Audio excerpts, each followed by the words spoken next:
ओम नमो नारायणाय भगवते वासुदेवाय। श्री धन्वंतरी महामंत्रम।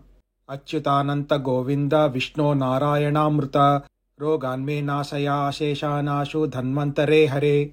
आरोग्यं दीर्घमायुष्यं बलं तेजो धियं श्रियं स्वभक्तेभ्यो अनुगृह्णन्तं वन्दे धन्वंतरिं हरिं।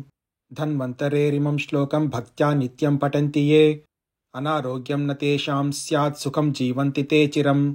ओम नमो भगवते वासुदेवाय। धन्वंतरये अमृतकलशहस्ताय हविष्णवे स्वाहा। सर्वामय विनाशनाय त्रैलोक्यनाथाय श्री महाविष्णवे स्वाहा। ओम वासुदेवाय विद्महे सुधाहस्ताय धीमहि तन्नो धन्वंतरिः प्रचोदयात्। ओम धं धन्वंतरये नमः।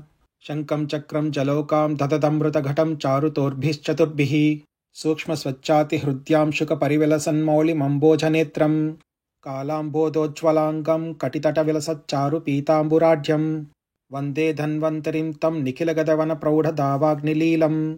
ॐ नमो भगवते महासुदर्शनाय वासुदेवाय। धन्वन्तरये अमृतकलशहस्ताय सर्वभयविनाशाय सर्वरोगनिवारणाय त्रैलोक्यपतये त्रैलोक्यनिधये श्रीमहाविष्णुस्वरूप श्रीधन्वन्तरीस्वरूप श्री श्री श्री औषधचक्रनारायणाय स्वाहा। ओम नमो नारायणाय भगवते वासुदेवाय।